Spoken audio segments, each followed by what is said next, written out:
É uma atmosfera impactante.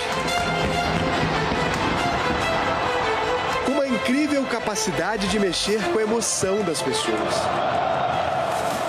Ninguém quer perder um clássico.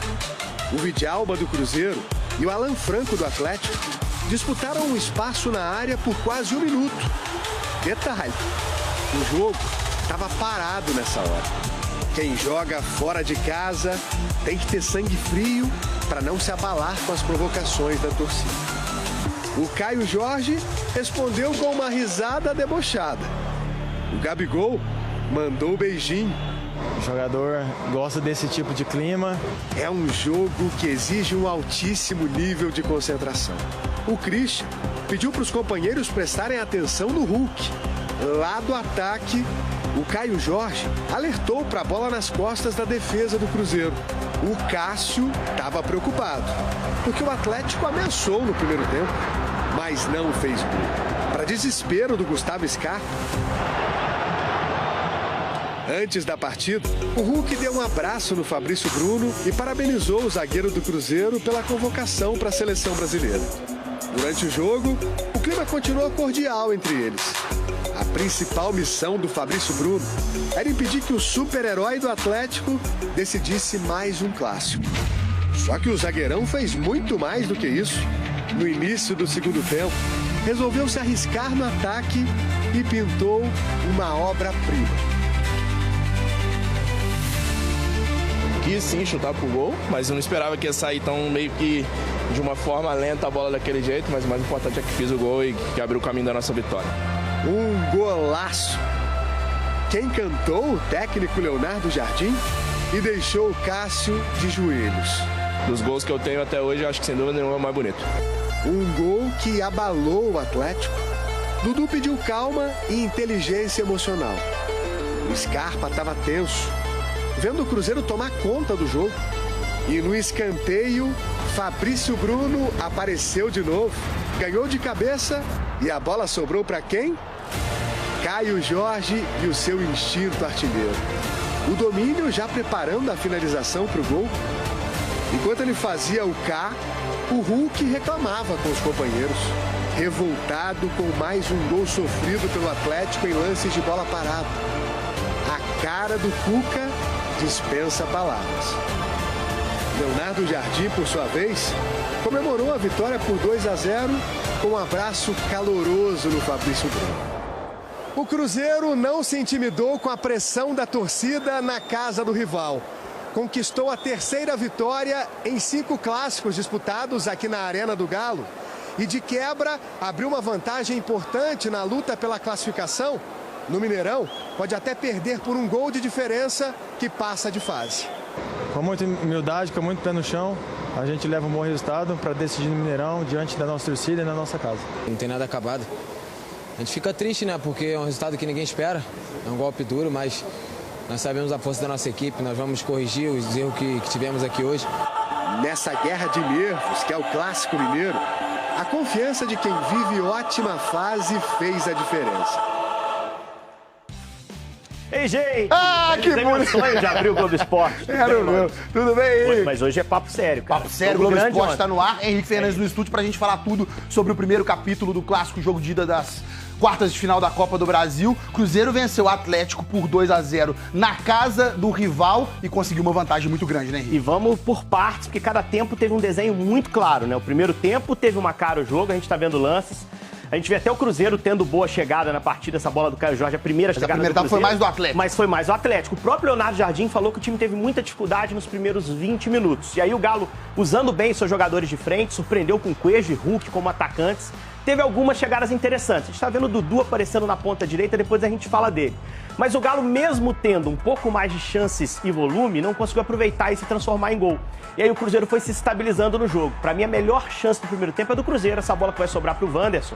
E passou muito perto, era um rebote, ia ter briga, ia ter muita reclamação, porque teve causa da roubada do Romero. O carrinho do Romero. Essa foi uma blitz do Atlético, e repara como o Cruzeiro fecha bem a sua área, né? Muita gente do Atlético para finalizar. Foi até impedimento nesse momento do lance, mas todo mundo do Cruzeiro ali para tomar a bolada, para fazer o bloqueio.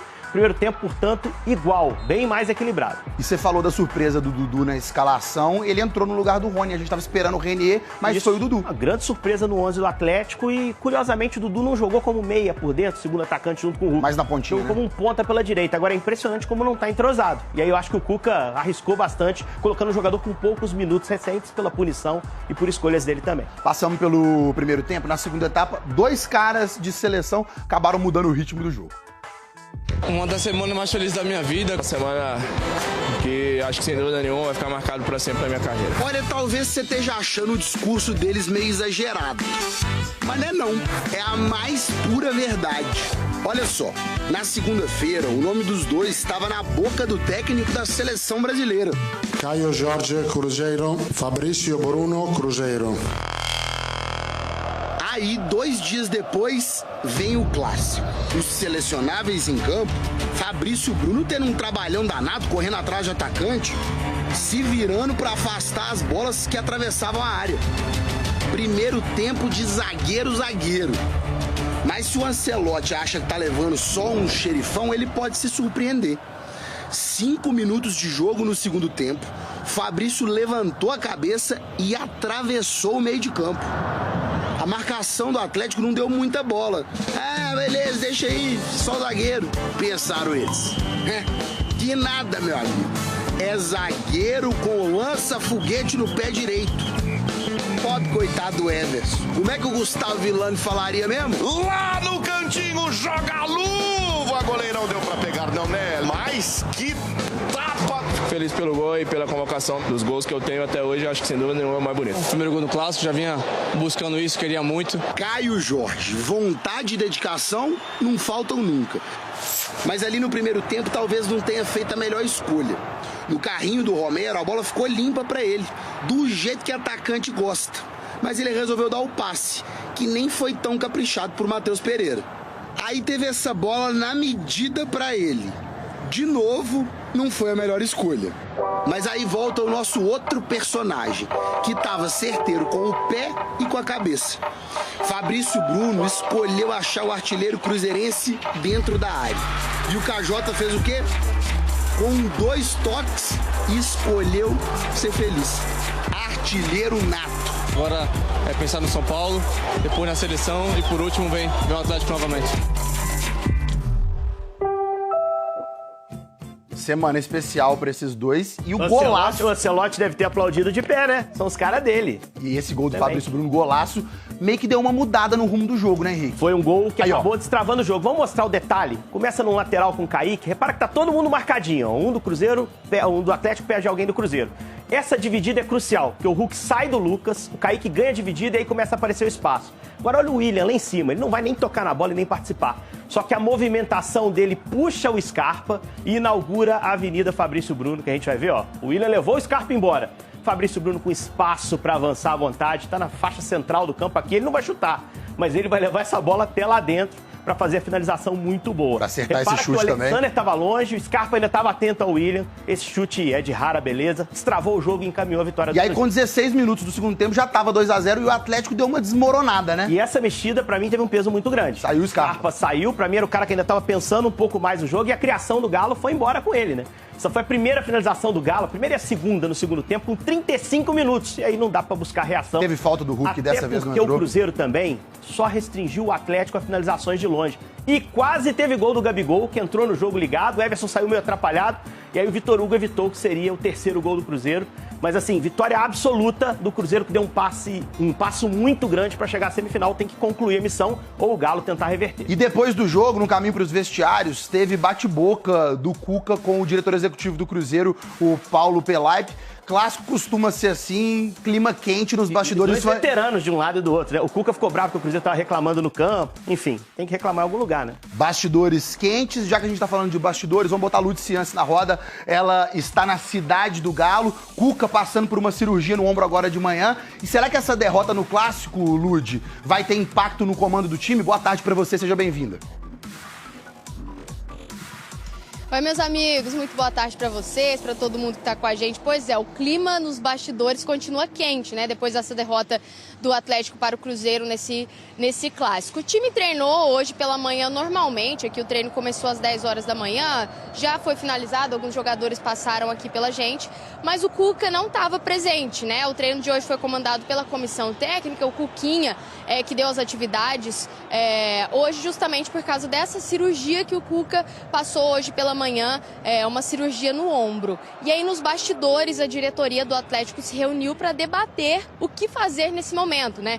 Permanência ou não do Cuca no comando do Atlético. E aí no decorrer do dia a gente deve acompanhar essas definições, né?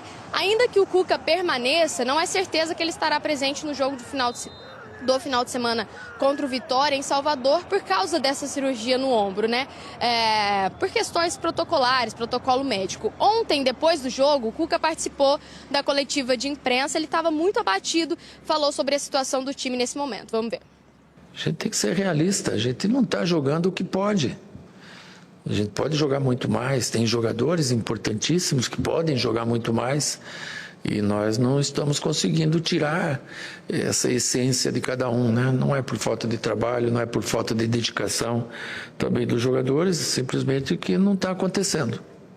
E o árbitro Ramon Abate Abel colocou na súmula gritos homofóbicos por parte da torcida do Atlético, lembrando que não tinha torcida visitante na Arena MRV. Segundo a arbitragem, os cânticos preconceituosos ocorreram no fim do primeiro tempo. Isso é muito ruim, né? Muito lamentável. Bom, ontem tivemos mais 2 jogos das quartas de final da Copa do Brasil. Corinthians venceu o Atlético Paranaense em Curitiba. Vamos ver? Gol e polêmica, hein, Maurício? Olha lá. Primeiro gol.